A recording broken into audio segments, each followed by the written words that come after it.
hair and all that shit. Well, I tidied the beard up last night, so it's all good. What, just for tonight? Well, I kind of like Jesus mixture of a hobo sticking his finger in electrical socket for the last 3 weeks. So, and that's the kindest way you can describe it, or yeah, kind of like the Rev when he started out with like a Van Sevenfold, the hair like all up and nothing else, and I was like, still gonna go for it. I'm going for the flamboyant look. I have to say though, your commitment, not just because of the name Jolly Bearded, but the commitment to keep the beard going this long, fair play to you. More important, to be honest. I don't trust people. I don't trust a barber that doesn't have a beard himself. Touch True. it. I've learned how to trim it over time due to unfortunate incidents that have happened. We've all done it. We've all mistrimmed. Oh God, yeah. Disastrous times have kicked off, and where we're just like, to restart now. So you're just because the last time I got a bad beard trim done, she also cut the hair really short as well. So I came out with like a old woman bob, and like basically you could just about see the beard. I was just like, no, I've just been butchered. Like, don't do it. Like first time I was in Glasgow, the first barber I went to, I didn't trust him. I said, do not touch it. You don't have one yourself. I do not trust you. And I was really blunt with him. And he was like, okay. He was like, the poor guy was probably like 22. So probably you just lambasted him as soon as you just to him. You probably like booted the door open, walked in, and just straight away just stirred him out and just like, no, don't touch it. I gave him a business card and then walked out. So you walked into his place of employment, told him no, that I'm not taking your service, but take my service. Yeah, just cut the hair, but don't touch the beard. Here's my card. I'm not making it up. No, for guys, I guess like it's the same as going into a tattoo place and the guy doesn't have a tattoo, which again I don't think I've ever seen that. Like, but it's a questionable time. It's really questionable. They're like, it's a moral standpoint. Like, for everyone here that's been tuning into these podcasts for so long, they like to know who we're talking to as well, because just in case people aren't watching it, they maybe just have it on the background for a bit of background noise here. So there's a perfect chance now. Let everyone know exactly who you are. All right, guys, how's it going? I'm Sebastian Akehurst, or Sebastian Introduced, or Sebas, or whatever you want to call me, but well known as Jolly Bearded photographer, Jolly Bearded Promotions, the madman behind all the live music that we're trying to take over the live music scene since 6 years, I think now. And now taking on the joys of photographing our childhood toys and making them come alive and basically telling people it's okay when you're 28 and you can still play with toys. And maybe throwing some fireworks in there too. And thanks for having me, Conor. And you put all that through in just like a couple of seconds. Perfect. Well, not exactly to break down the entire 6 years, but you did cover a lot of different genres of photography, to be fair. I mean, from last time we were talking, I was interested as well with some of the promotion work you did over in Glasgow with even like with the resin companies. It's the always thing about you that you've always seemed to be dipping your toes into something different, which is great, rather than just sticking to like. There's nothing wrong with just music photography, but it's good that you've actually moved around a good bit. Yeah, like music photography isn't easy. From like, every photographer I follow seems to have like some sort of side business. They all seem to have a coffee business. Yeah. Or a record store. And unfortunately I don't have the money to own both of those things. But do appreciate both topics. But they're like, when I was in Glasgow, I kind of showed up thinking I'm gonna like do all the music photography and that's it. And then I realized that's a lot for one man to do. Like True. Editing, doing the shoots and going, and there's only so much time in the week you can do it. So I decided to play around with stuff. Like I ended up doing food photography at one point.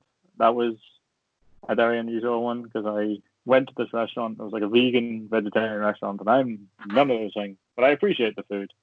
And you appreciate the pay at the end of the day as well. So yeah, so like the guy, as soon as I walked in, offered me a pint of Guinness. I was like, well, we're going to be friends.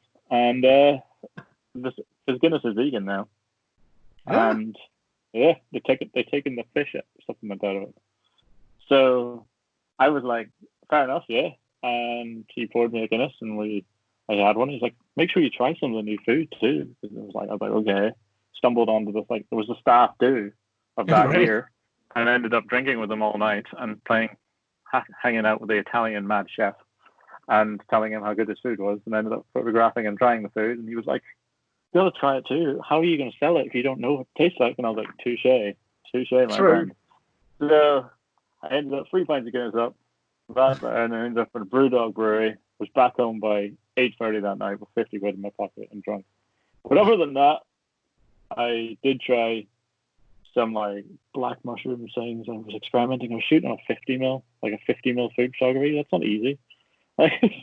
Started at stand back for stuff, and I was learning because obviously I only had like 3 lenses, and the 50 mil was the one that allowed the most light in at the time. And I was like, "Let's do it, sure." But the sous chef was awkward because the sous chef was a food photographer by trade, and by trade was he? He was like, I do this as my proper job. I only sous chef part time, and he was very jealous of me getting paid and photographing the food that he was cooking. So I just went, hey, I gave him my business card when I came here, and just we started talking. But yeah, 13th note, check him out.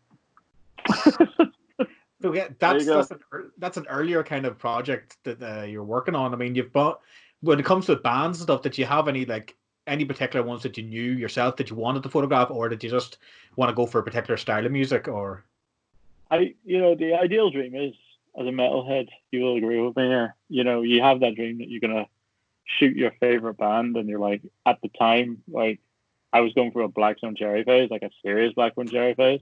Yeah. I love their style. I love how they're like properly like, this is what we do. We have all the band members that run our pages, and I really tried to get in touch with them, and I emailed their fan email several times. I eventually got in touch with their promoter, who completely shot me down because she didn't know who I was. It was one of those like 6 months planning out to do it, and then yeah. And I was at the time really sorry about it. Thinking about it, I didn't do it the right way, but like you learn these things, and True. On genres, I to be honest, went to Glasgow not knowing what music I was going to shoot, and I ended up at my freestyle rapping MC rap battle type tribute for a very famous hip hop artist out there, and I was like, they asked me, and I was like, okay. Would you agree? I was just thinking.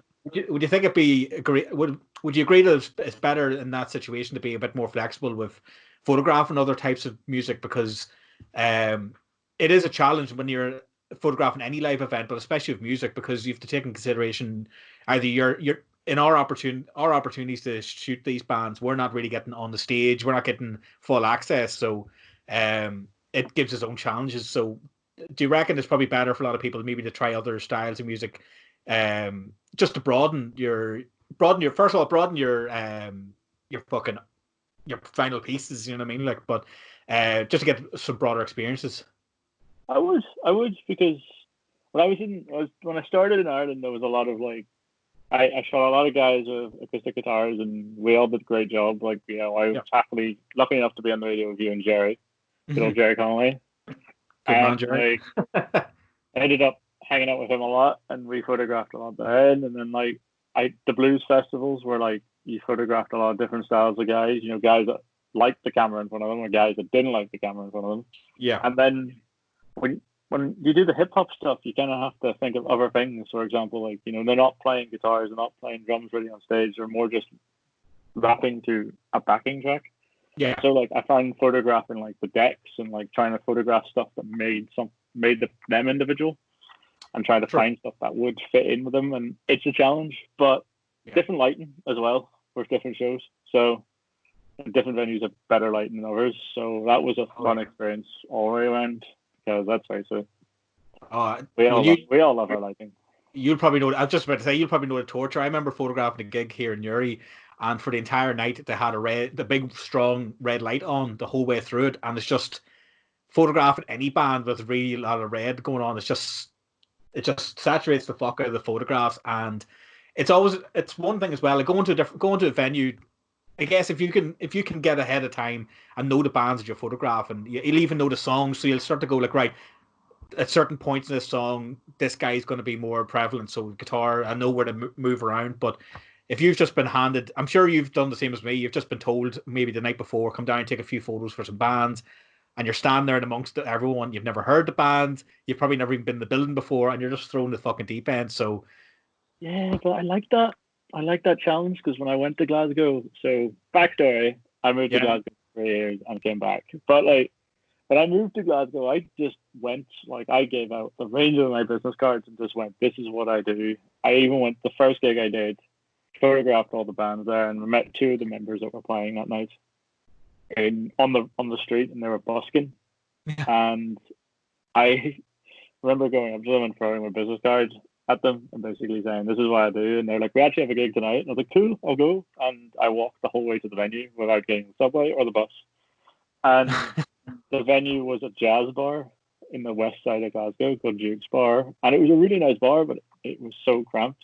And I remember trying to photograph these guys. I had no idea who I was except the crazy Irish guy that was on the street with them a few hours ago. And I just told all the performers, I'm putting your pictures up on my page. If you don't like them, don't call me. But if you do, give me a call. And that somehow managed to get me several different deals and doing like design work, like EP design work for an upcoming grime artist, Joe Zenga, who was Zenga the Titan. And we just became really good friends after that. And we're like, let's do a promo shoot. And we're like, sure. And we just hung out and just experimented. He was liking what I was doing. He was like giving me creative freedom to do whatever I wanted for his stuff. And he was like, yes. So I was like, yeah. The venues themselves are basically a hub for, have you ever been invited down to take photographs for one band? It is one of those kind of situations where you are always searching out for other people to interact with, or whether it's EP work or even just photographing the bands themselves as they go along in the venues. Or because I used to love and hate whenever you were there getting prepared. If you've been asked to go and take photographs for a band, you know the set, you know what you're coming in for, but you still have to get a bit flexible for people tapping your shoulder and asking you maybe to come and do their band or their shoot in the middle of everything. So it's trying to balance being professional, but also I'm still here just for one person that's paying me. You know what I mean? I still get the job done. Well, I have done deals. I have done the improv deal throughout the night where I've gone like they've caught me like gulping a pint of water down. The fact I'm like dehydrated and doing, because I used to do some serious like paraslides, Jack Black Muscular Rock style in front of pictures, which, you know, because I got really into it. Like when they start playing the guitar and they get into it, or the drums, I started taking pictures. I used to get very excited very quickly. And I remember getting in touch with them and the guys would be like, do you mind photographing us? Like, we don't really have much. Like, could you do a deal? So I had to do like a last minute deal on them. And I was like, I'll photograph you if this set is small for this amount. And they were like, okay. So I ended up making a bit of profit and making a few more friends, Facebook friends that are like on your system, like a band members everywhere. And then the band broke up like a month later, and you're like, what was that? So you kind of like questioning it. But that was like more of the Battle of the Band stuff, you know, the Guinness versus stuff that happens. Oh yeah. So like that was when I photographed the rival movement.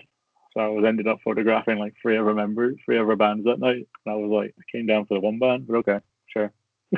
Yeah, while you're there. While we're doing it. Yeah, because it was Belfast, and Belfast was the big city back then when I was younger, and I was like, yeah. It was like the big smoke for a while, but fair play even towards people like Jerry, because Jerry's helped a lot of us kind of guys out for jumping in to take photographs, even down at your FM when he was working there, and even in the places like McCrum's outside Maherlin for the motorcycle gigs they have every summer, and just even their own wee projects they have going on themselves. Finmara or something, it was his band was, or Finfola was the big one. That's the one. Oh, sorry. But it's great to have her toes dipped into somewhere like that there. But I mean, locally wise, is there anyone that maybe slipped out of your range that you wanted to get projects done with, or? I think the Bondavilles always intrigued me. They're like a two-piece band that like the Rivalmen were lucky to support one night. Yeah. It was down in like the Glenavon or something like that. It was like a really weird venue, but these guys had been about for a while. Excuse me. And they had like a really cool album cover, like for their EP. It was like Day of the Dead almost, and it intrigued me so much because I was like, that looks cool. And I get sucked in by album covers and design, and I ended up like wanting to do the gig, but I couldn't do it like fell apart because when I was started out Jolly Bearded, I was also working at cinema. So I was working as a supervisor for a year. So I was doing like photography, working during the day, finishing at 5, photography from 7 to midnight, and then back in the cinema at 11 that morning to 5, and then doing another gig on the Saturday, and was just in that cycle. And I was like constantly, and I just knackered myself, to be honest with you. And it got to me one day, like, but you kind of learn these things as you go. You know, you always have to say those things. You know, don't work too much, but you got to be like, bring it. No, well, it's one of those things. It's trying to keep it balanced, because even nowadays with work as well, you can't exactly just like, okay, slug through work for a few hours until you get home and do what you really want to do, kind of thing. It's just like it has to be a balance between both, because yes, one pays the other, to be fair, but one is a drive for the other as well. Like, but so your whole thing basically was just that your whole mission now is to get some sort of thing going on with the Buckcherry. No, not Buckcherry. Fucking. Blackstone From Buckcherry also, if they want photos by me, that's fine. Blackstone Jerry just had I just love their music. There's something about it. Just like there's a very raw energy to their music that they've always had throughout their albums. Like, I'm a huge fan of their first album, and when I drove, that was like, you know, Drive was the one to drive to. It was like just Pelton. Also, Alice Cooper as well, but that's another big fond. Have you ever seen him live? I haven't. He was playing with like I think the Stranglers in Aberdeen like last year, and he came to Glasgow, but because I was so committed I had no money to go to the gig. I was like, yeah. And he was playing the Hydro, so there's no way I could have. It was like playing down in the Free Arena in Dublin. There's no way I could get into that as a photographer. It was just unless I had someone. No one likes the freelancer. They always want something. So. Oh God, yeah. No, well, I've seen him live once before, and it's a spectacular show to try and get seen. So you'd be spoiled for choice trying to think of good angles to actually get. If anything, you would nearly need to go on tour to document as much of the stage show as possible, because it's a great choice to have for that's kind of like an aim to go for. But for me, I'd be sitting there going like, say if I get asked to do, like if I get asked fucking to drop and do something like for Metallica or something, like as simple as it sounds, to photograph your favorite band, and going like, no. Because in your head you'd be like specific shots I want to either emulate or make my own, or because you want to have your image on like everyone's fucking calendars or everyone's, you know. And like, see, when it comes to bigger bands too, like I was lucky enough, like I've seen a lot of good bands in my time, and one of the biggest ones I've seen in Glasgow was Avenged Sevenfold when they played with Disturbed. So I got to see like their cover of like, you know, Simon Garfunkel's Sound of Silence, and it was phenomenal. Like I think it was the only time I ever seen someone crowd surfing during that song, but I think that was just Glasgow being Glasgow. But I remember staring at the photographers. I always stare at the photographers if I'm close enough, because I'm always intrigued to see what they're seeing. Because obviously they're like right underneath in the pit, and they're looking up at something. So like the guy who photographs Rammstein, for example, he's at a completely different level. Like I don't know how he deals with the fact he hasn't burnt his lenses. Never mind trying to get the right ISO for the gig. Oh God, yeah. Like you know what I mean? It's a completely different ballpark. Do you ever look at Ross Halfin's work? I don't think so. I haven't yet. Think of any rock metal band or anything that's basically been out the last 20, 30 years, and he's basically photographed them all. And what's interesting about him is you would think when you photographed such a plethora of bands, I mean, you're talking way back as far as nearly Led Zeppelin and everything. If you're sitting there going that far back for bands, and you're sitting there going like, if someone is able to photograph so many bands, you would think after a while maybe a quality would dip, or because I know for a fact I would probably put more effort in a band or particular I really like, because obviously you get to flourish a bit more. But it's interesting with him that if you see some of his work, that there's so many iconic shots that he's taken of certain bands. Like you go like think of a band like any random one, like Aerosmith, ZZ Top, fucking what do you call the new ones, the Johnny Depp fucking vampire one. He's done them. Everyone. Oh, Hollywood Vampires, those guys. Yeah. So it's such a mix of kind of bands. It's if anything, someone like that is interesting to see and inspiring to see, because you're just like, even though you've tried to copy that, you've covered as many bands or things that you like, you still keep the energy going and the attention to detail going. I think that's what I was always scared of, because like it just turns into a job then. You know what I mean? Like, and I didn't want to. I like the idea of like still doing stuff for bands, but it's like I also like to be a punter. You know, I like to be the spectator, because one of the things I always always tried to do at a gig was never disrupt it for the fan. Yeah. Never go out my way to like go, okay, you need to move, or like try and photograph some moment that makes the gigs. Like the Papa Roach, I think it's Brian Roach from the Papa Roach tours, and he does a lot of stuff. He does like one take music videos where they do one music video, like, and he records the whole thing live, and he's basically running around with a GoPro doing like really fast edits of their like last resorts and stuff, and you can just tell it's completely like improvised to the point you have no idea what's going on. And you're like, it takes a lot of calculation to do it, and that is it. A lot of bands have a photographer that follows them from day one of the 2-month tour until the last month, and you're like, fair play, man. Like, I would mean, my laptop would die in the first week. I know, because again, as a fan, like, you'd be sitting there going, like, you'd be trying to like either shine a light on certain things that you really appreciate about the band, or maybe trying to like maybe romanticize them a wee bit more, or you know what I mean, just like you'd want to. To me, to be fair, like, I mean, between live shots is one thing, but you always want to have those more candid behind the scenes shots of things going on, and like from point A, it's never from point A to B for a band. Like, it's always like, stop here, do this, do that, eat there, shit there. You know, it's just like, that's the kind of stuff I would love to be able to do. Cover that shit. Obviously not the shit and everything else, but I mean, just cover like as a band. Oh yeah. Like, I think the best example for that is Rob Fern, who does Rob Zombie's stuff.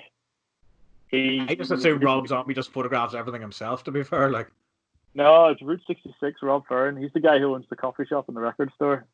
And he does all that stuff. And he was one of those guys I like seen the first time when I started, because I followed him around for a while. And he always talks about his first gig, and he got basically asked to do like a Van Zempold gig, and then managed to get onto Rob Zombie's tour. And you're like, what? Yeah, so it's insane. And like, it's only that step up you need. Like, I've photographed some big guys before, and I've spoke to the manager and said, just take me to Russia with you. And they're like, what? And I was like, yeah, go on. And it was like Alex Clare. And I didn't fully know who he was, but it was one of those lucky moments where I had a press pass for his support act, who was a friend of mine, who I decided to stay on for the rest of the show and just photograph the rest of the show. Because I was like, well, I have the AAA pass stuck to my leg. Yeah, while you're here, you might as well. So the manager came up to me and went, did you photograph the show? Because I was like, yeah, but I think there was someone else, because there was another photographer in here. And she was like, no, but I can't seem to find him. Did you? And I was like, yeah. And I was like, how quickly can you get the shots for me? And I was like, in 20 minutes, fine. I put my logo on them, and they're like, yeah, Alex is going for a black and white phase, so if you want to put them in black and white, that'd be great. And I was like, all right. And give you 35 minutes then, basically just desaturate the fuck out of them. Yeah, made friends with Celine and sent it across. And got like 600 likes, and within 24 hours of that picture going up, that was insane.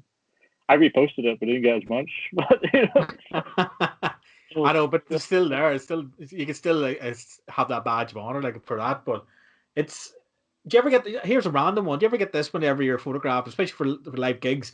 You're posing a shot. You're getting ready for it. You're taking maybe a test shot or something. As soon as you get the right angle for it, they take it. You've got someone else. As soon as you walk away, someone else comes over and does the exact same. They've watched you pose, get this next place. Someone else walks over and does the exact same setup for it.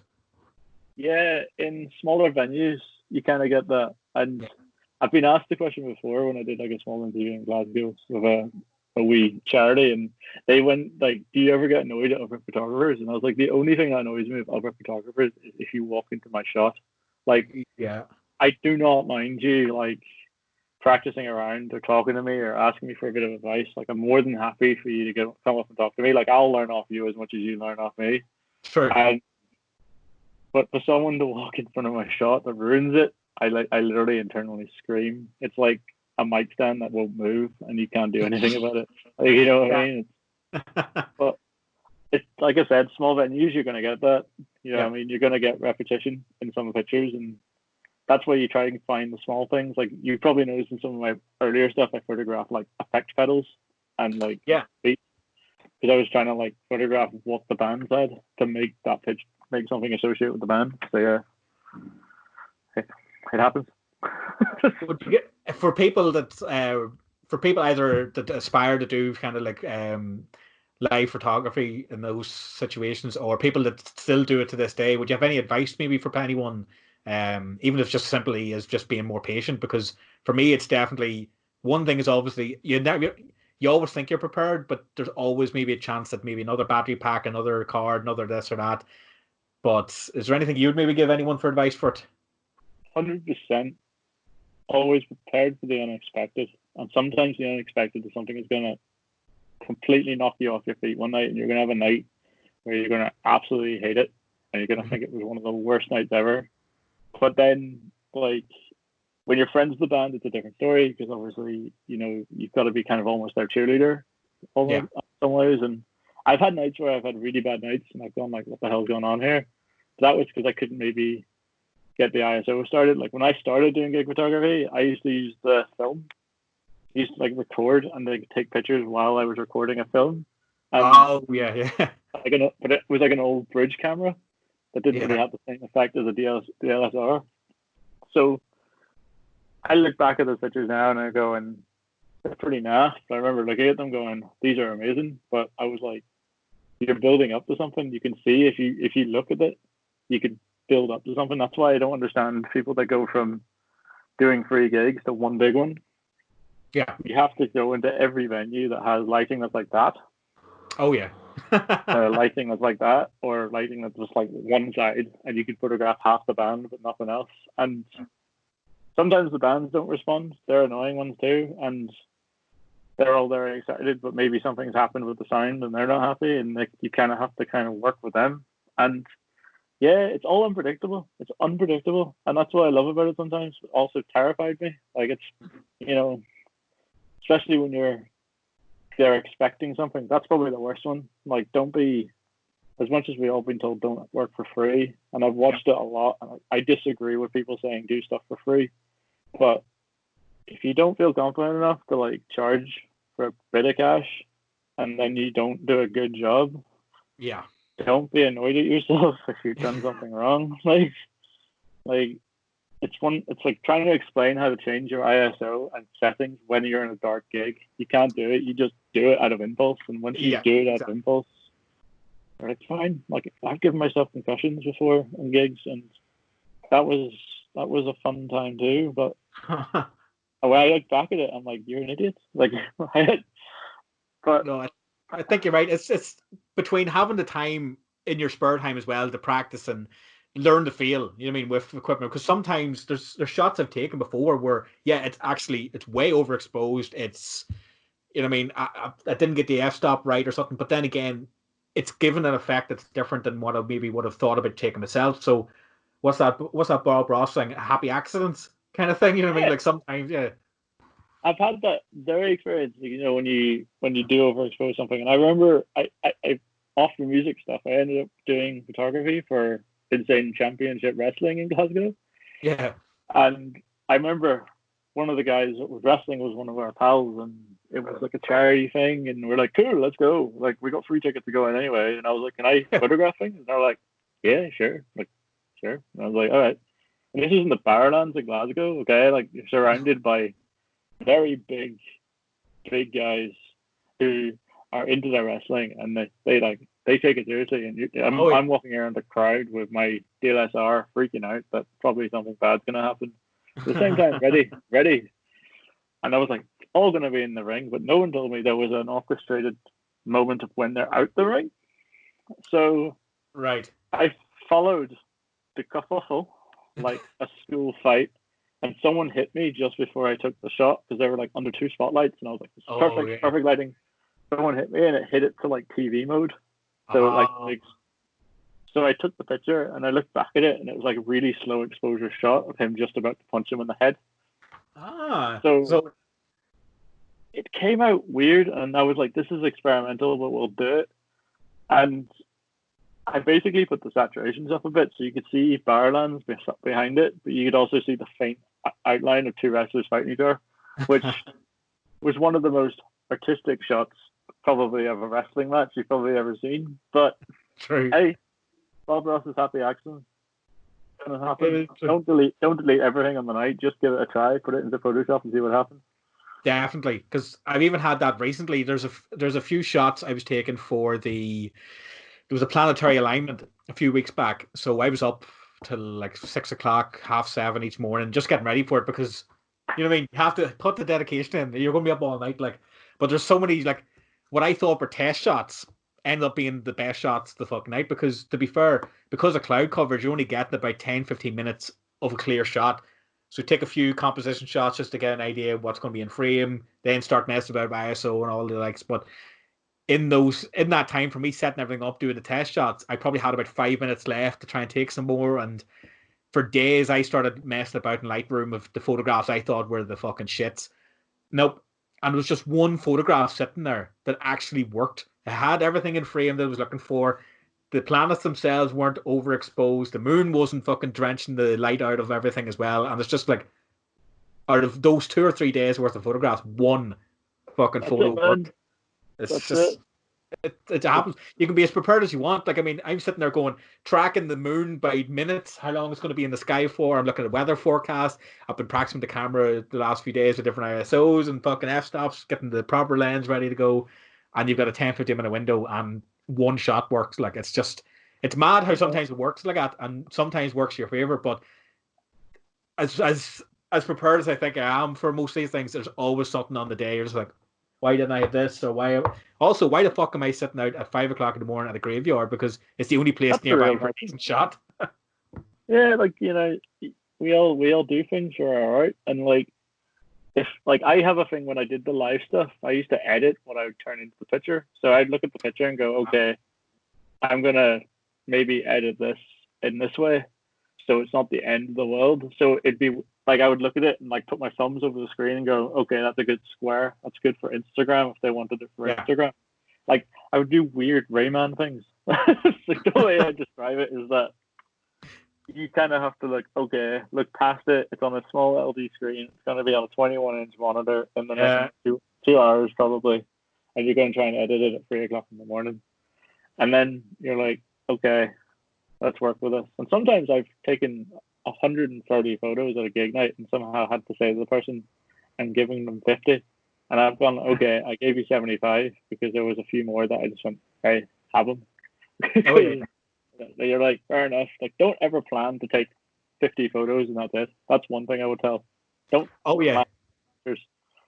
I'd say just keep it going until you have to change the battery, to be fair. Just because you never know, because again, it depends on the subject. Like, say for live gigs and everything, it's a very, as I said, it is a very, if you're working with a project that's a very small window of opportunity, never mind the venue itself and everything all the way, because you don't have control over what's going to happen. Like, I mean, as much as I enjoy portrait shots from people or landscape work that I even would do, just because you've got a bit more time, you can practice, you can set a wee bit more mood, because you've got a wee bit more control over that. But when it comes to like these live shots and everything, yes, I do. As you say, I do enjoy the challenge for some of them because you can get creative, even through what we said before with happy accidents when it comes to it. But there is always that frustration. It's just like, right, I have to get this in my head.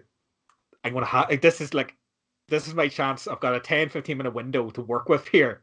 So I need to get as much, even more than I think that I would need just in case. I mean, don't even think about fucking I'm going to put this one in black and white because it's so overexposed or something like that. I'm just like, no, just take a shitload of photos.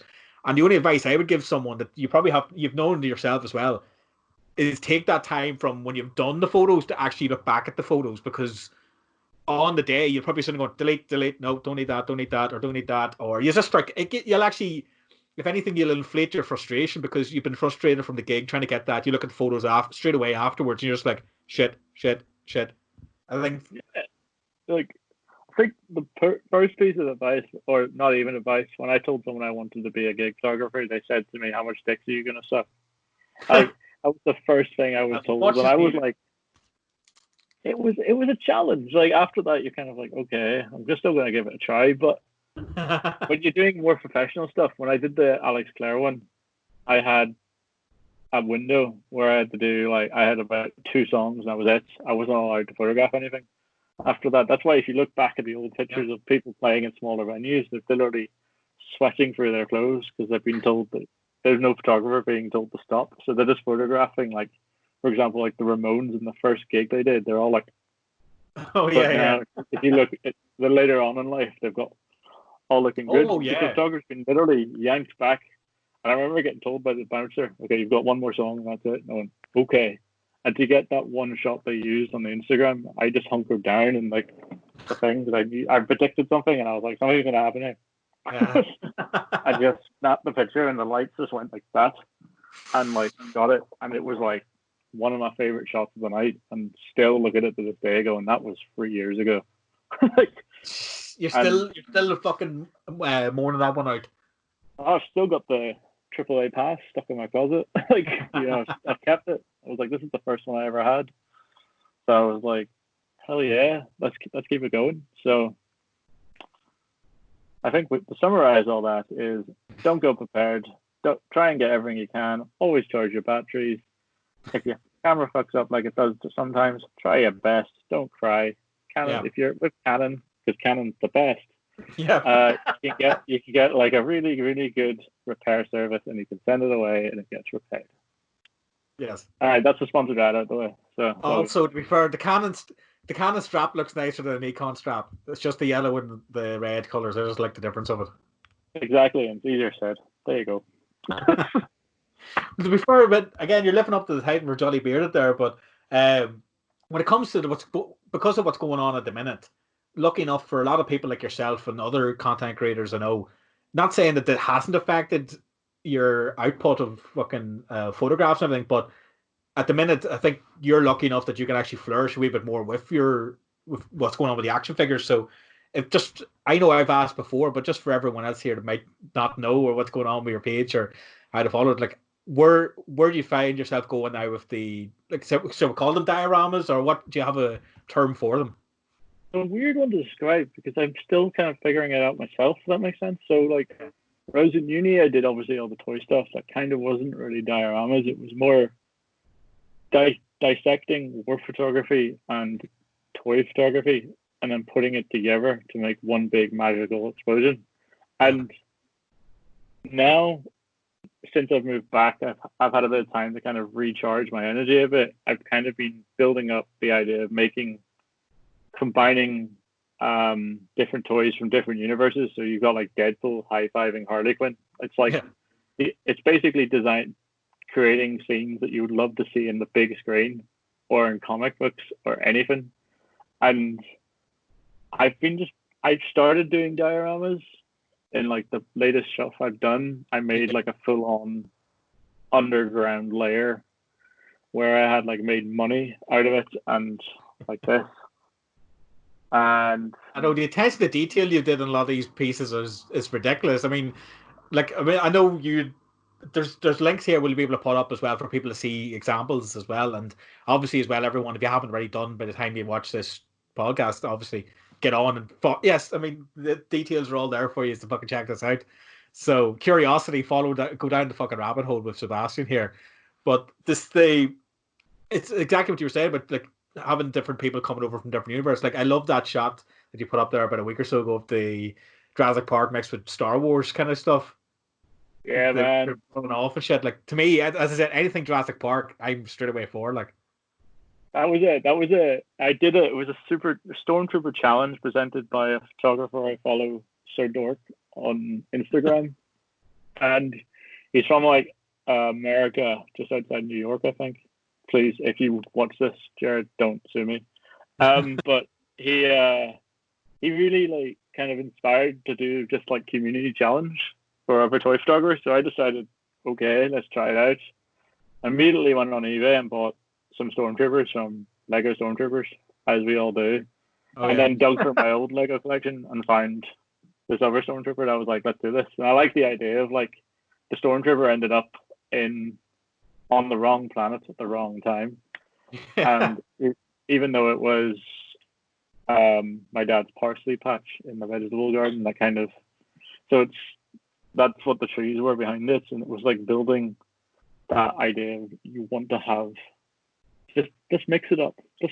Think about like they're all kind of combined in some way. Like the Marvel universe can totally go into the Star Wars universe at some point. Like Guardians of the Galaxy definitely crossed paths with the Millennium Falcon. Like it's it's little things like that, and like it's your childhood memories.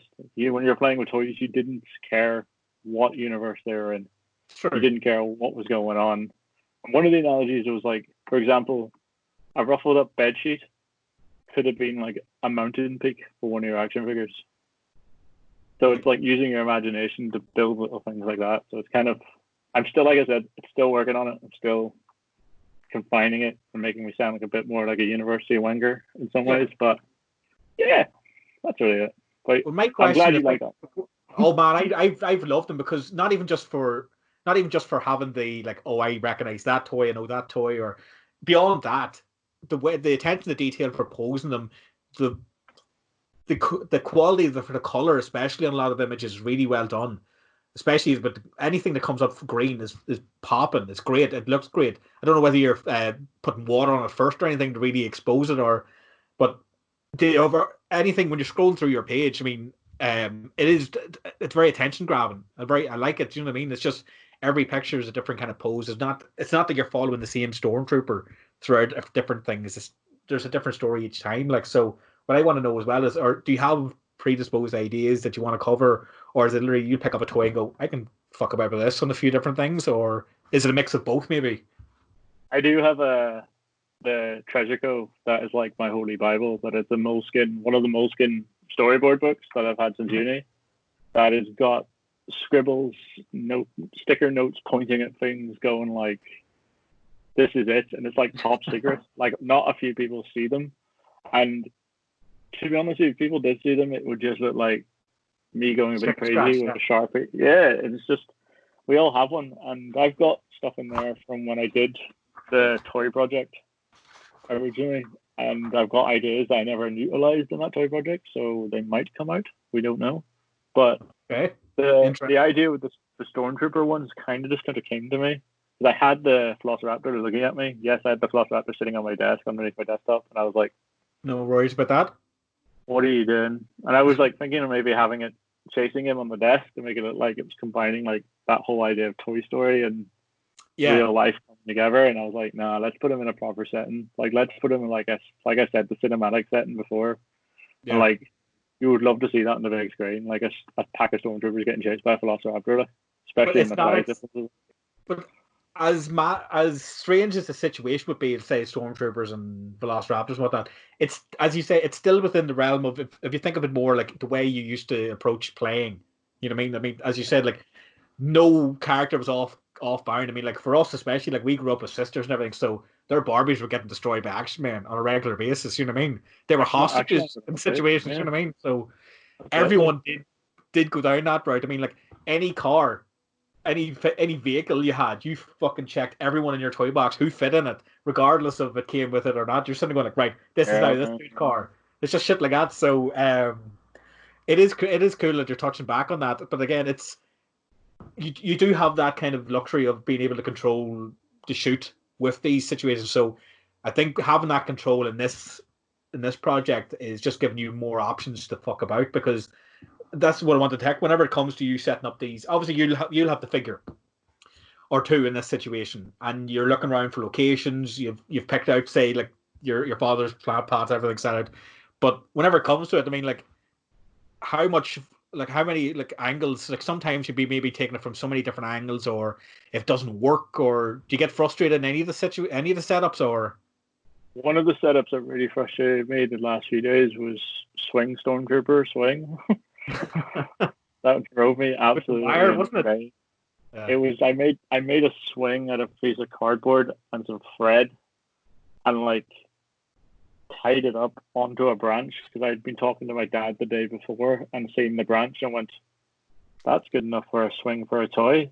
But this is going on inside here. It's not going on outside. Well, my dad's beside me. But your dad's just staring at you, just like, what is wrong with my son? Just like staring at the lilac plant, going, that works. So it was immediately, I was like, give it a try, but it was like getting the swing motion. So making it like the swing was like that instead of stationary. But I propped it up on two pieces of two knitting needles. Ah, good. What, from the stems? Yeah. Yeah, and that's how I use a lot of wire and stuff to prop things up. And I've been lucky enough that some toys didn't need any of that. And This one though was like, what the hell? And it was in a wall, so I could stick it into the wall, and then obviously some really cool mad Photoshop skills to take the wire out. Yeah.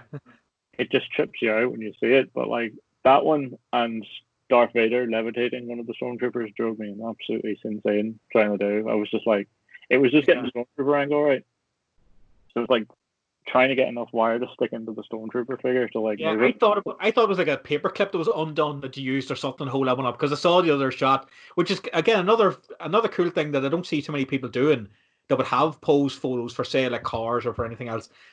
You also show in some examples of, here's the setup, like here's the wires literally, and then we will get to see the final piece. And if anything, sometimes even just seeing that setup, not saying that's enough to see, but it is kind of cool that we're getting to see a lot of your things in different stages, because I like to do it. I see a lot of toy photographers doing it.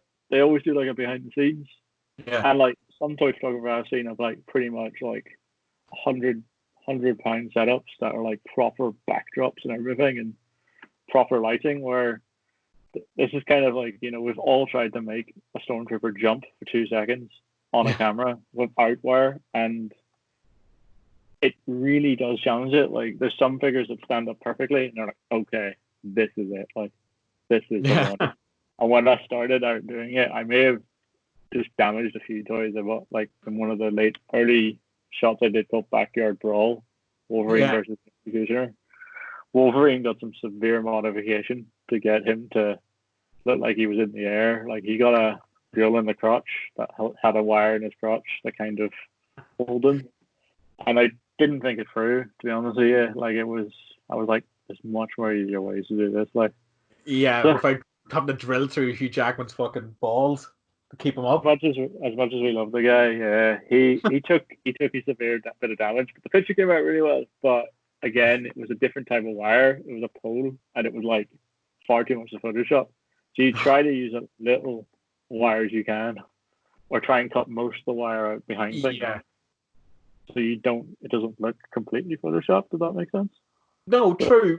Do you know what as well is like fair dues, because even the most recent enough thing, like the way you've done with the Hulk, when you see the photograph, it doesn't do. It's just weird that the fact is like we do get to see the setup, that it is in such a small area that you'd made that. I'm going to use the word diorama again. You know what I mean, just for that setup. But when you see the photo, it just makes it look like it's such a far bigger environment. So you've made a lot of use of what's in the shot. You know what I mean, to try and make everything look a lot broader than it is. Well, ironically enough, I do have him here. I put him in the back of the shot so I could like. He's quite a big guy. Sorry, my back up there. He's a 10-inch toy. Like he's 10 inches. Like he's not like takes the piss out of nothing, and he was quite a challenge to photograph too, because obviously there was fireworks in that one. Yeah. Because let's throw it in there. That's right, viewers. I got fireworks in the shot. But, I know, because you sent me a video when you want to see something cool, and it's just like always. I was like, "What is this?" And it's just all fireworks. It's like, "Oh fuck!" It's just like, what's gonna happen now? Like, I felt like I had to put a disclaimer up, because I just put on my Instagram, "This is happening today," and didn't tell anyone any concept why. No. But, like, this figure came with like a base as well, like kind of like, so you can just set them up. Cool. This is like my custom base. This is like the Sarah Sweet base. I was just been saying, I was like, did you obviously you put those on as well then, yeah? Yeah, I stuck a shitload of Sarah Sweets after I bought 5 tubs of toxic waste on Amazon for props. So I am looking around, because there's a lot of, I've been looking into dioramas. I'm looking into like making little things. Yeah. And it was like, how to make toxic barrels for your Marvel dioramas. And I was like, I really don't want to make them. I don't want to make them like naff. I just thought, like, again, being a child, I remember playing with these sweet barrels when I was younger, with like and just combining it. So I was like, let's buy a shitload of like toxic waste barrels. What could go wrong? The sweets are extremely sour. Oh god, yeah. I only have maybe one. I tried to have one when I was doing that shoot to get me in. But yeah, I also put music on when I'm doing setting up stuff. Oh, so, yeah. Anything in particular? Like, depends on what I'm shooting. So when I was doing the Hulk one, I was listening to Halsey's song Experiment on Me that was written by Ollie Sykes from Bring Me Horizon and produced by Bring Me Horizon, which I discovered after the shoot. I was like proper heavy, and I was trying to put myself in the mindset of like, if the Hulk had a standalone movie, what music would I want to have as the opening tracks and stuff? And like, it went from I Stand Alone by Godsmack, like a classic one that you think brilliant tune, and like it went from that to a lot of like even Destruction by, you know, like it's more like the Archangel, like, you know, cinematic game type soundtracks that you like. Oh yeah, you're just going for more Atmos music and everything as well. But yeah.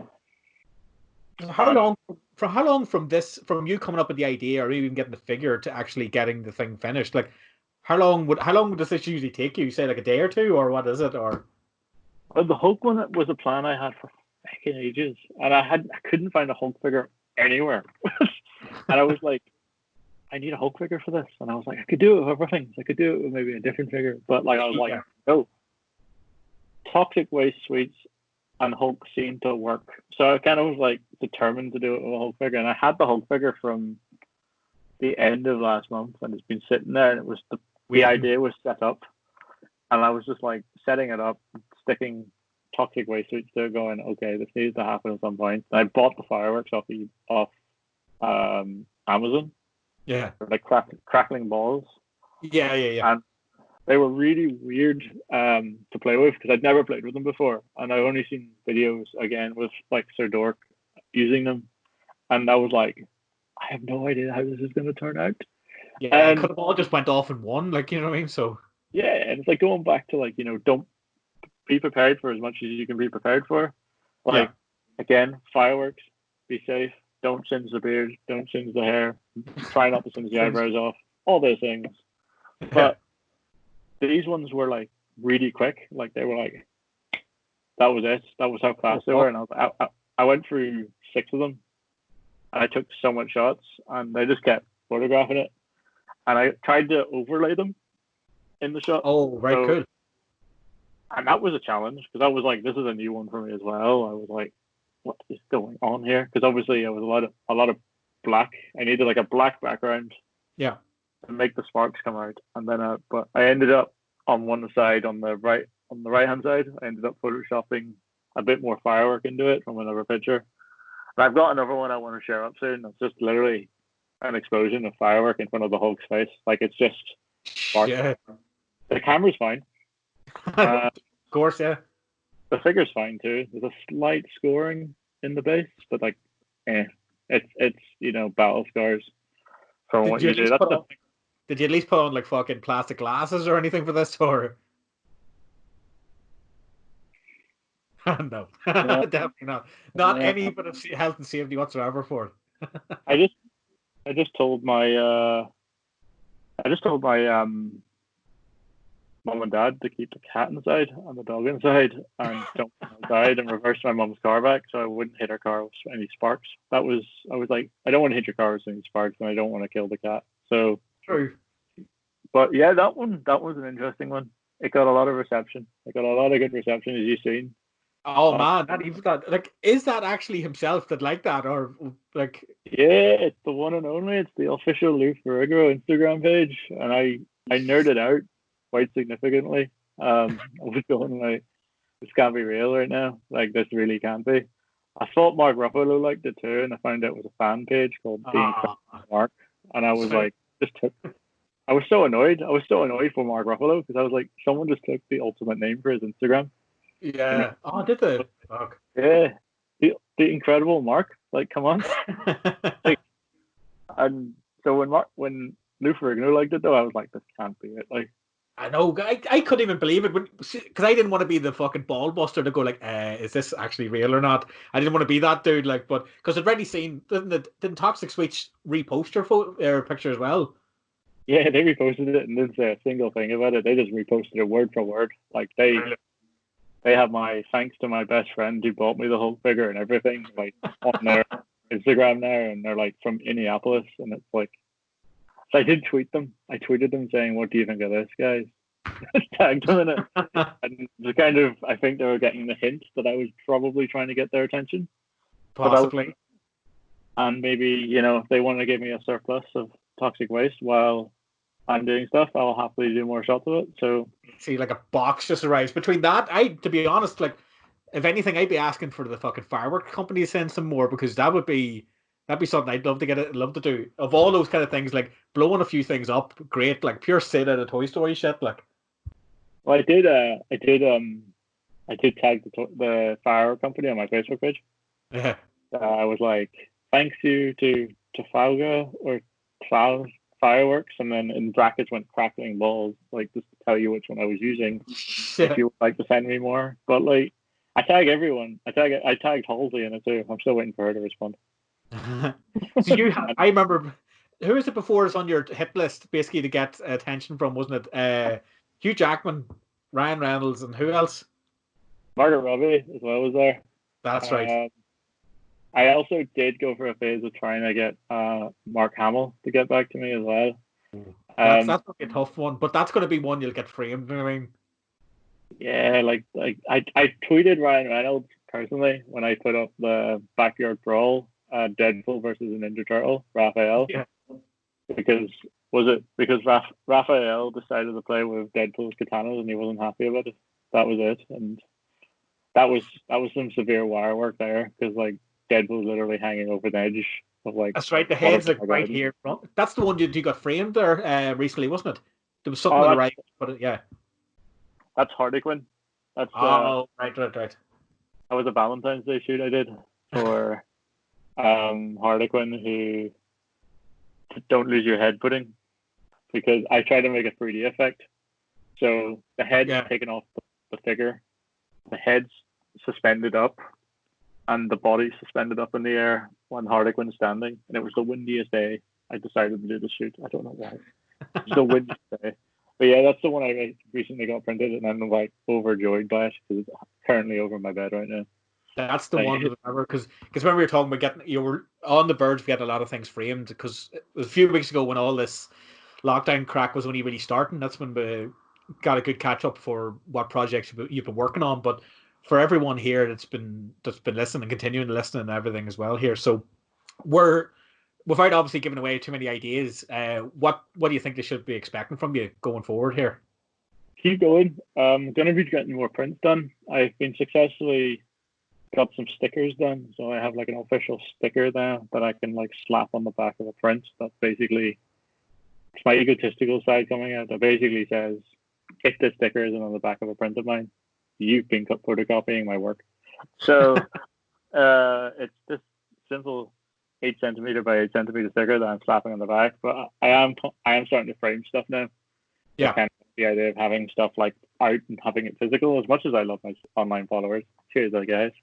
And I really do like having the attention online, but I like the idea of having physical copies of your work. Like, you know, it's that digital age, isn't it? We could talk about it for hours. You know, take pictures and just put it up to Facebook and not do anything else about it. Like, true. And also the guys really like to see it. Like the Hulk's gonna really like to see a print of him soon. You know, they're all talking. It's perfect. Like, I mean, it's, to be honest, like, I mean, you're not exactly limited with ideas with it, because not exactly just not to simplify, not to say like, oh, all you need is another toy, because again, as you say, like, you're putting them in different situations that wouldn't really maybe suit them, or maybe just go with the flow like you did with the Hulk one, because the Hulk one is just very impressive because of how the scope of it, it's the colors and everything used in as well. It's a great shot. So it's just like, it's interesting to see where you would go from there, because you don't want to go the whole noir phase. I know you might go that way with a different project that you can go on for later on at some point. But the Hulk one, I like the idea of making that comic-y, like the Deadpool one. Yeah. So like I played around with the individual coloring hues on Lightroom, and I was like, put the green up, and I was like, oh, yeah, it's a bit really active. Yeah. And like the guys out there, I'm still learning Lightroom, as I've been using Photoshop for the last 5 years. So Lightroom I've only just been given and been lucky enough to get the Adobe suite, and using using Lightroom has become one of my favorite tools now. Like I've opened up a lot of projects. I've got big one that I've been teasing that you've been interested in too is the Toy Bounty Hunter one, where it's kind of like the unofficial premise. Unofficial premise to Toy Story 5. That's the only way to describe that. It's a much more X-rated one where it's kind of the influence is probably Sin City and that sort of style, and so obscure in every way, but that's kind of where it's going there. Kind of like a bit more sinister, like the wacky races getting done for legal street racing. Yeah. You know, Sid is not just the kid next door. He is like an arch enemy of Woody, and Woody is out to get him. Like, and it's like proper do not mess with me style. I've gone all out because like we were talking about the small little things I put into it. Like there's a lot of little Easter eggs in that picture. I don't know if you noticed it or not. Like there's even I'll give one away. There's a match in his holster. From setting off the firework in the first one. Oh, cool. Yeah, so but I put a match in his holster just to kind of see if anyone would kind of see the little things.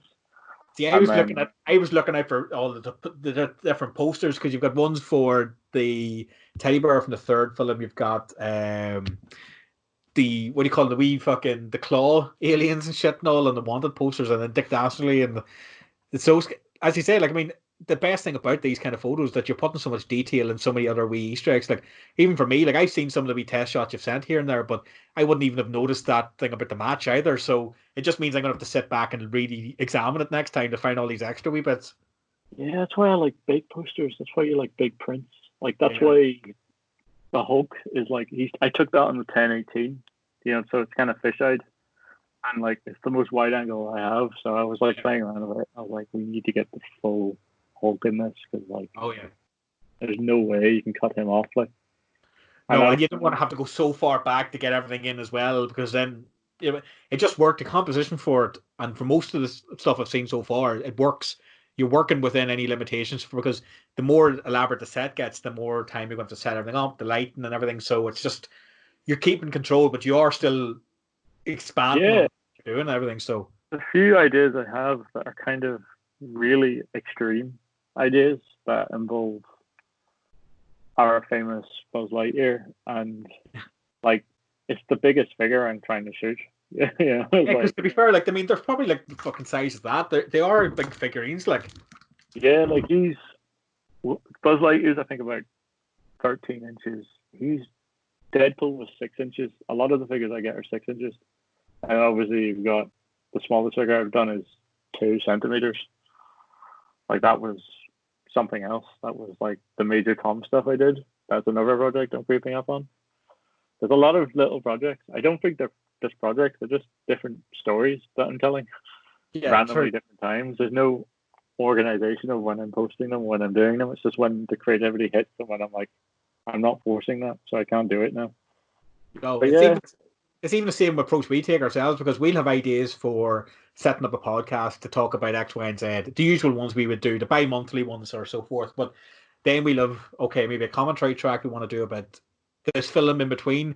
We can maybe record that in between the next podcast. And then even after that one, we've got other ideas. So it's just, it's one thing to try and organize as much of your shoots as possible, but being sporadic these days kind of is another point, another boost. Basically, it's just, especially what's going on at the minute. Like, there's so much time to use.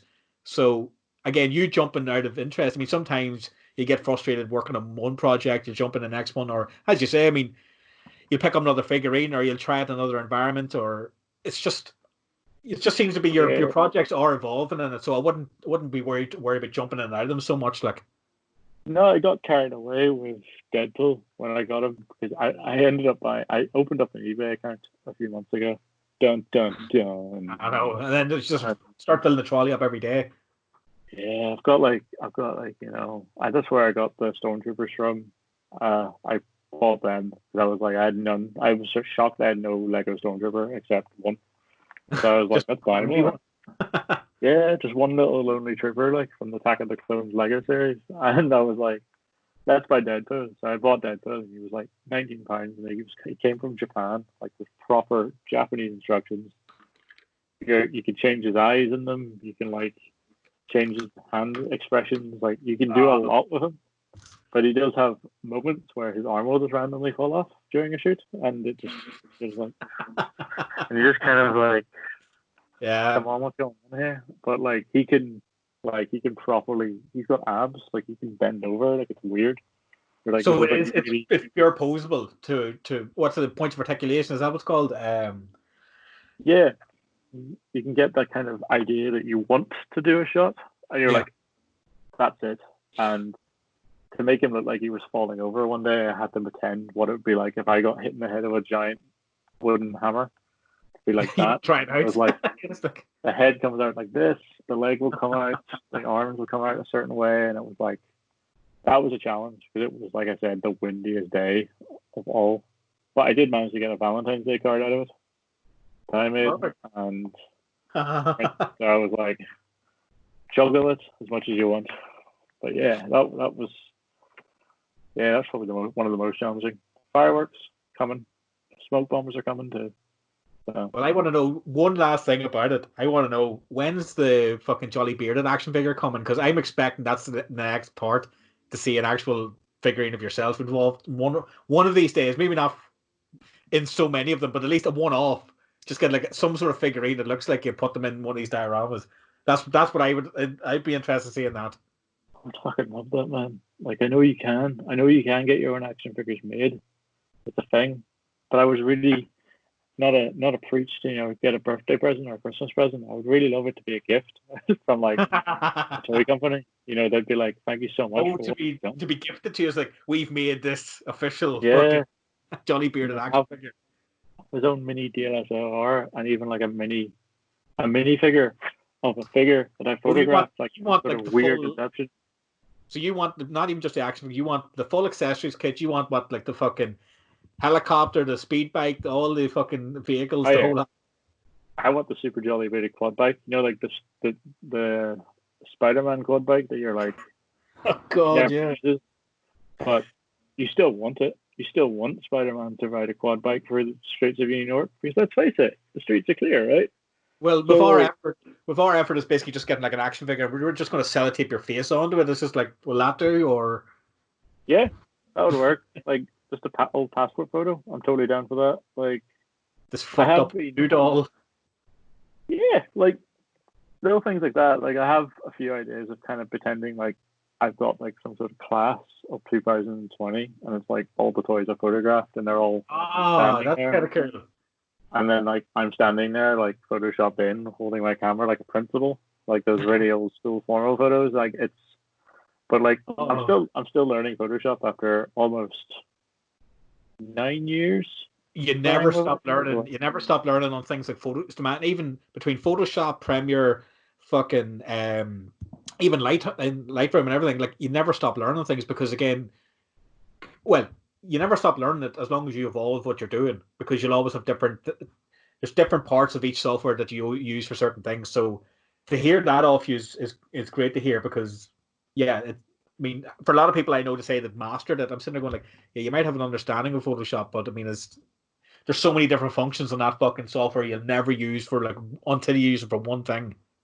Exactly, and like you try to keep notes of it. Like there's ideas of doing 3D stuff, and obviously everyone keeps going like, so you doing anything else? Like, what are you gonna do? And I'm like, to be honest with you, like most of the toys before the lockdown came from charity stores. Like I was trying to find more of my stuff that I've had from my child. Like I'm known to jump into the attic and just grab things, and I've got like from Bionicles as well, like things like that are just like sitting there right now, and I'm going waiting.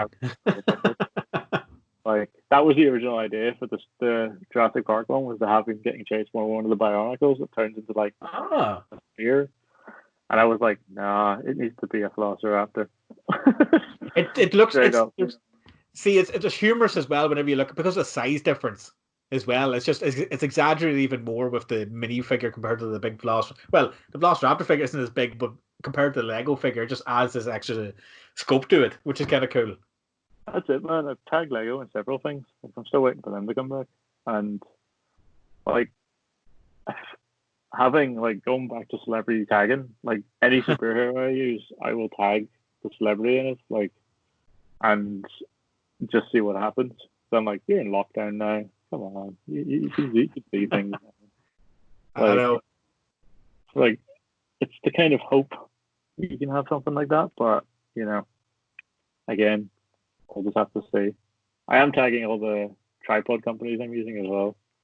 Yeah, that's a better idea as well, because most times it's one thing with what's going on in the photo, but I mean a lot of times, like, even like you've been back and forth suggesting other bits of equipment as well. Like, that's for anyone that's involved in media in any aspect. I mean, you should be asking those kind of questions about what equipment wise, without giving away too much about your setup to people. It's a nice way to suggest people, and also just acknowledge what you actually use, because like it's great to own up to what you're using, because with the cameras especially, but it's a great tag to have between Canon and who else are you using for tripods at the minute? Just Manphoto at the moment. So yeah. I have the Pixie. So she's a lovely wee one, because it's one that I've kind of noticed it can go like all out on the ground. So the camera's off the ground. At the moment I was using like the battery pack, and like it's so beaten up, the battery pack now on my camera. It's like, please just stop using it as a tripod. So, and then I'm using LoonCube as well. Right, they're kind of really big into the toy stuff, and you can like change their filters on it. You can like soften the light, so that they're pretty decent. Like, and that's the light on me now, so you can tell how bright it is. But you can bring it down, like that. You can bring it up, like. It just looks so freaky there for a second. I know it was so bright. I under expected, but I'm still learning it. It's like one of those, like, it has a strobe feature, like. For Bluetooth whenever, like impromptu fucking rave setting or something. Yeah, like you can Bluetooth it to your phone, and you can control it on your phone while you're doing the lighting setting. Like, like what? And it's like, okay, we'll just play with this feature and see what happens. Well, but yeah, don't think you're going to run out of any ideas when it comes to these kind of projects for everyone. So, best thing to do as well now is for anyone that's been checking out the rest of this podcast, just let them know where they can find the rest of these photos, because it's the best way to track it. Because I know you're on Facebook and Instagram, isn't it, for most of these things? Facebook and Instagram is probably the strongest. I advertise them on Twitter, but I barely talk on Twitter. Unless you're a celebrity in one of my shops, I'll try and tweet to you, but I barely use Twitter as a platform. It's one of the last ones. And then I've got like a SoundCloud that I use the odd time too. So if you're a musician on SoundCloud, give me a shout. And perfect. I also have Redbubble as well. Jolly Bearded Man and Redbubble. I've got some things on there, but I'm still learning Redbubble. But I think you can buy one of my old university pieces for a shower curtain. Mm-hmm. Right. So if you want toy photography and war photography, mysterious Middle East conflict type shot for your shower curtain, there you go. So perfect. But it's just great. It's just another way, because I've mentioned to the guys that also work with me here in Red Acre for what you've been doing. They've been interested in it, and it's just unfortunate because of what's going on at the minute that we can't all get together and sit around properly and even get the guys have a bit of more idea what's going on here. So they've been asking some questions through me, so I've been asking them through them, you know what I mean, to keep them up to date what's been going on with yourself. So it's another thing for everyone as well, is that whenever restrictions are lifted and stuff, we can all get together properly and expand more on what you've been doing since this one, and any more projects that you want us to dip our toes in with you as well. So yeah, man, like I think it's your brother popped up on my page a few years ago when I did the I.C.W stuff. I think you tagged him in it, didn't you? Yeah. Like, you were like, check this out. And I was like, what's going on here? Sort of kind of Googling is going on. It's been that, like, it would be great.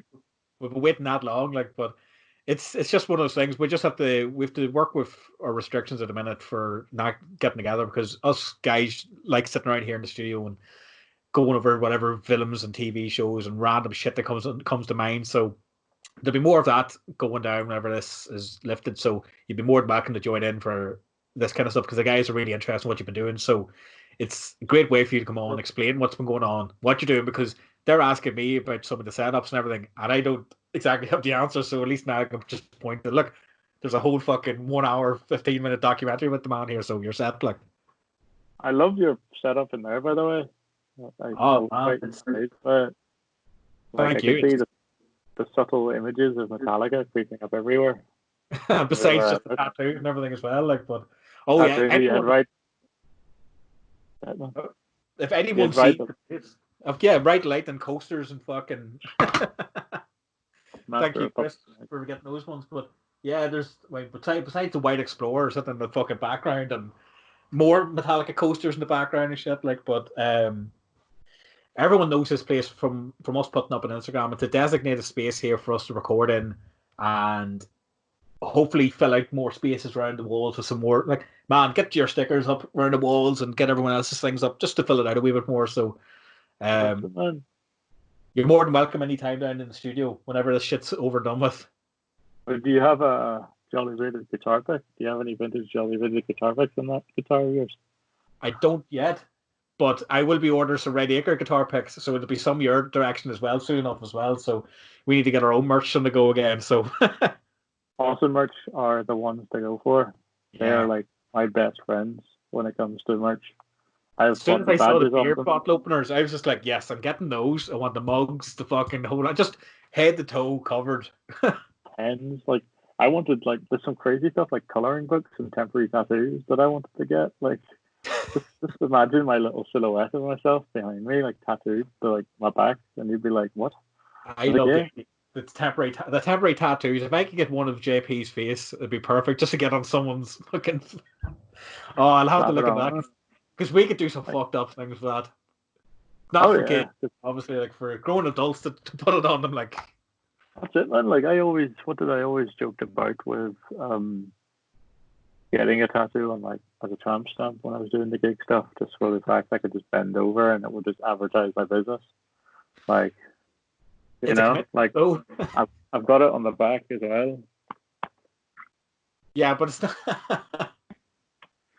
The tramp stamp is a bit far. Like, I mean, that would take, like, I've got tattoos, but it would take an awful lot for me to want to get a tramp stamp tattoo done for something. How about we call it a promo stamp? You know, give it a different name, mix it up a bit. Like, I think that would work. Like, I want to do some crazy stuff. I want beard oil. That's what I want. The Jolly beard oil. Yeah. Obviously, you know, have an essence. You immediately smile. But I wouldn't know what to do.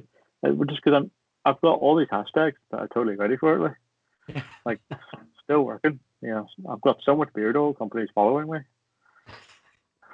Be interested to see where we can go with it because, fuck, if anything, the one thing we talk probably the most about is Whisper Gold. So if we can get sponsored by Whisper Gold, we're set. Like that's our goal. Get Cabri on the go. Like I think so. I've got some weird ones. Like I think Toxic Waste. I'm definitely on their radar now. Yeah. Good to know I'm going to have a surplus of toxic waste in my life now, just to kind of keep that persona up. I know, but I can't wait to see going forward. It's just like your fucking work presented by Toxic Waste fucking sweets. Yeah, I need to make a cocktail of that bad boy. I guess the only way we're going to get people in the door there. That sour strawberry daiquiri could work. Oh, it's a bit much. Coming out there. I'll tell you what, you tried. You be the guinea pig because I'm not going to bother with this at all. Like you can, that's just so sorry. Even just thinking about it. To be fair, like, oh, these ones these are the most sour ones that came in the pack. I never even had these as a child. Right? These are like the nuclear fusion ones. That are like, and that's in that shot. You know the Hulk shot. That's like this weird light in it. Yeah. I can't explain what that is at all.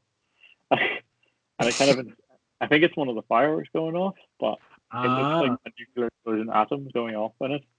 And I tried one of these ones when I got it. It was like passion fruit and mango, and like it was basically 5 times sour than the average one. And I was like that.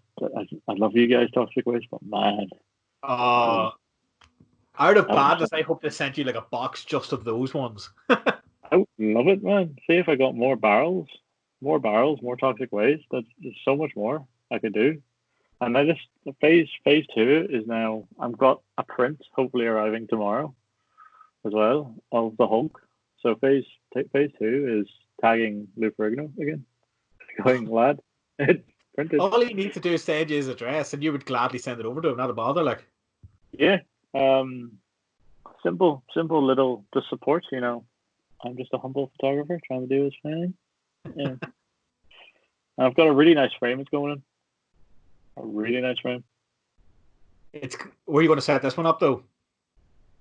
This one, I'm probably gonna have to put it over my bed. I'm not gonna lie. I'm just gonna have to move Deadpool. Every new photograph you get framed though just automatically goes above the bed. The next one's like next up. Yeah, just wake up and you just see it. I know. Just thinking, just right above like the ceiling. Oh fuck! Pure magic, man. It's kind of so egotistical. Yet you're like so chuffed when you get your own print or something. You're just like, I know it is that kind of thing. It's just like it's the same thing for a musician to get like their music on a CD in their hand. They'd always kind of like as a photographer to have like a print. It's like I took that fucking photo, rather than just show the screen on the camera. It's just like I took that fucking photo. It is kind of cool, like especially if you got one that you know is good. Like if you're sitting there like, I'm proud of that. I went to the bother getting the fucking framed. Like there's some good print stuff still going now, despite the whole lockdown. That I found Pixar posters are like a really good. They're English based, but they're like I put that print in put in the print on Monday or Tuesday, and it was like done within 2 days. And then the Deadpool one arrived after ordering it on Wednesday, and it arrived on Friday. It was like such a quick turnaround, and I was like, "What?" I came in a tube. I was like, "Oh yeah, nice. I'm gonna have so much tubes by the end of this lockdown." Like. They're going to be used. They're either going to be used as a prop or they're going to be set on fire for something, guaranteed. Definitely. And also, you're allowed to put your company name in. So I got Sebastian Introduced, a Jolly Rated promotion. So it gets stamped on as well, is it? Yeah, so I've got like a sticker that says my company name now. And I was like, oh yeah, damn. You're legit now. I'm big, man. Walking down the street with my name on tubes. You know, that's the start, the pinnacle. But yeah, other than that, still, I'm planning a few more bits of merch, but I'm trying not to spend all my money on merch. I did that before. That was another lesson I learned. Yeah, over a couple of hundred, I think, on guitar picks when I started out. Who was it? It's not Snapfish. It was who else used to do the business cards and all that kind of stuff. You would go through the menu.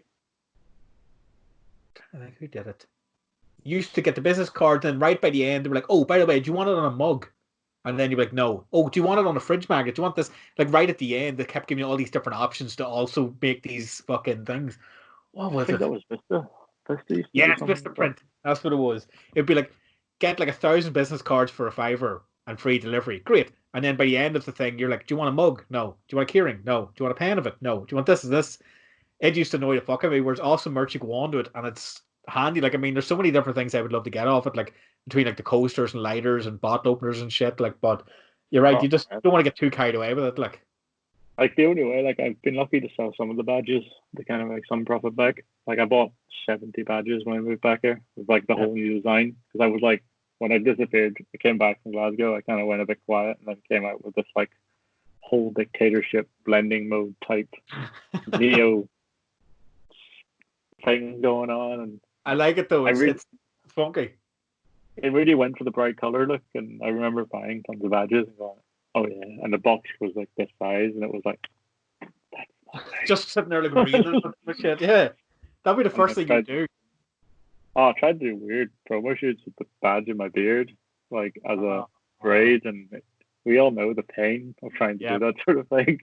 And I was like, "This works. I could totally." And I was like, "Nah, this doesn't definitely not work. Like it just hurts." I know. Yeah. But whenever we get ourselves up and going with some more merch stuff, we'll have to do a merch trade, or at least send you up with like a wee fucking goodie bag full of stuff. Like, totally down for it, man. Send me your address after this. I'll send you my Jolly Bearded badges.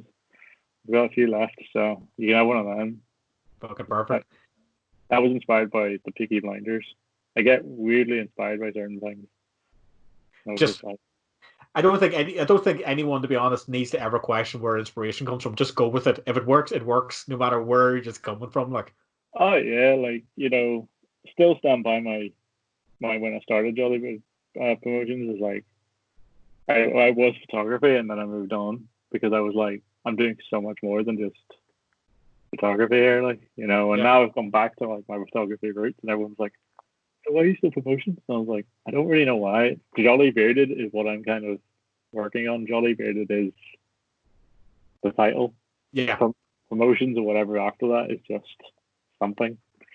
It's the same as us for like Red Acre Productions, but we're sitting there going like we've really dropped the synonym for productions because ironically for a while we were only doing one specific kind of thing with the podcast, whereas now we are branching out and doing more things. So if anything, we should use the term now, but we're not going to. We're just happy to just say it. It's just easier. The less you have to type, the better.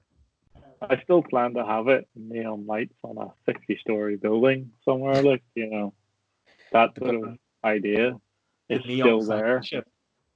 Yeah, like just a nice script saying Jolly Bearded, like I think that's what I need. I've got ideas for my studio if I ever have one or a space of my own. I'm like neon lights. No, like I mean, I get carried away with what I've done in here. Because there's a curtain rail set up and everything to keep off half the room separate from the doorway and everything. There's enough space for setting up everyone here for all four of us, or many people want to come down for the recordings. So the idea now is to expand in here with some more cameras so we can just get different angles for the video shoots rather than just having one in front of us, and just fuck about a wee bit more because we do express ourselves a lot on these podcasts, so we want to kind of do the same thing with the environment here because this is my fucking office / cinema room, so we might as well just fuck about with it and let everyone put a wee bit of their own stamp on it. You might as well. One of the best things was when I was in Glasgow. I used to these guys called New Hellfire Club Glasgow, and they had this little shop that was pretty much like the tiniest little shop. Like you could go in, and it would be full after 5 people were in there, and then oh god. There'd be a small toilet upstairs, but they're like a charity shop that would support all local music, would sign up to it, and then all the money they make with the local music, it would go 100% back to them. And they had this desk that you could write whatever you wanted on it. So like obviously they were my drinking buddies as well. So throughout the night, I would pull a Sharpie from my camera bag, and it would have Jolly Bearded promos and Jolly Bearded photography and Seb from Jolly Bearded written all over this board, with all these other artists that have been doing it from 2014. And they opened up a venue now, so they've got a proper venue, like the Icebox art and music venue, and like it's fantastic. It's like the same concept but twice as big. They can hold about 500 people in now. They do gigs when they can, but like I'm kind of doing a little jumping with these guys because these guys really helped me out when they could, and they do need all the help they can now because obviously it's a very non-profit type style. Yeah, so they're really relying on funding and stuff, and they've got a GoFundMe page that like is active now, and they've fortunately had to cancel like all the gigs coming up. Yeah. For the last few months. But they've done their first live show. They did a live burlesque show last Saturday. Jesus. Yeah, like it was one of those like whoa moments, and they still have the boards that we all signed in that shop that are like the bar fronts now. Sweet. They're bar because they do corkage. So when you go to the gigs, you can just pay corkage and you just go into the gig. Like it's like so cool. Like, and I will have to tell everyone to check them out when I have the opportunity. So check out the website. Fucking perfect. Because they're just the soundest guys, and they're just trying to do stuff, and like they're like us. They're like, we're trying to get creative, we're trying to get magical, make the world a slightly better place with our pictures, our music, our madness. I know. No? As corny as it sounds, it's important enough for keeping that, because like as positive as we are with our projects, I think we know how easy it is for people to slip out of sight and out of mind with getting on to what they're good at, because yes, it's because of what's going on at the minute, a lot of people are restricted from what they can create and what they can do, but having the opportunity to do something, even just a simple interviews like we do ourselves here over video or what, it is important just to keep out there, to keep our faces out there, get some more you know, I mean, it's broadening what we do here because we would do a lot of reviews and everything as well, and it's just another way to make use of the time, get people like yourselves involved, and highlight some important things that you've been interested in and what these guys are going to be doing now with their projects. So next time we'll get together as well. It'll be cool to kind of check in and see how they've got on with these live events as well, and anything we could do as well to kind of highlight them as well. You feel free to drop any names or anything you want people to check out as well. Work away, man. Man, like I've got a lot of musician guys that, because I've been doing a bit of some graphic design work. I think you've kind of seen that pop up too, Yeah. among toy stuff. And like I've kind of done a wee deal. Like contact me and I'll do a wee shoot or do something, like make something out of what I can. Yeah. And we've been using some shots from a previous gig we did together, and like he's now done 2 live shows on Facebook since then, and he's Callum Ingram, and he's like a cello player, and he does like Voodoo Child and everything, like plays like blues on the cello. Sweet. Like it's properly up my street, and definitely up your street, mate. Like it's still. I like the cello show. I like something. Do you know what it is as well? It's like, yes, I have my own wee quirks of certain things and people I would follow and whatnot, but sometimes all it takes is something a wee bit different, a wee bit obscure, you know what I mean, to throw you away. Like, so definitely I'd be interested in that kind of shit to listen to. Oh man, he has epic dreads too. So you know you can't. That's the guy with epic dreads. And we only met him a handful of times in Glasgow. Like this is one of like I've made a few connections in Glasgow that are still really strong with me now, and doing a lot of like Zenga the Titan, for example. I still design the old stuff for him because I've got like such a back catalogue of photos that are still coming back, and we're like overlaying things, or putting your opacity down on things and playing around with new fonts, and we're like, what do you think of this? Like, that's it, man. So it is kind of cool to always go back on some projects or some band's work you've done before, like just to see just to see how different you are now with what you've done before. Yeah. Sorry, my headphones went there, so I'm just changing it back on to normal thing. There we go. Well, for ourselves here in this podcast, I think we'll round up for this particular recording. But going forward, I mean, you're always welcome to join in with us guys here anyway, and let everyone know now. So, it's Jolly Bearded Productions, or is it just Jolly Bearded? It's Jolly Bearded Promotions on Jolly Bearded Promo on Facebook. Jolly Bearded Promotions on Instagram, and Jolly Bearded Man on Redbubble and Twitter. But if you type Jolly Bearded in, you're probably going to find me. Like, I found a few connections with people with their name. Like, I've had a few guys contact me saying, hey, my name's called Jeff Jolly, and I'm also bearded and a photographer. Like, I've had some weird encounters on the internet. But if you type in Jolly Bearded, you're more likely to find me. And if you look at the background, that's kind of the logo design you'll see. Well, so, we'll have you tagged and everything as well, just for everyone that's, in case anyone's just listening rather than seeing, you know what I mean? It just gives them an opportunity. But sure, we have the same problem because there's I think it's like a puppy farm or something in America called Red Acre. So we're just like, right, okay. You could use that to your advantage, man. Somewhere you could use that for your advantage.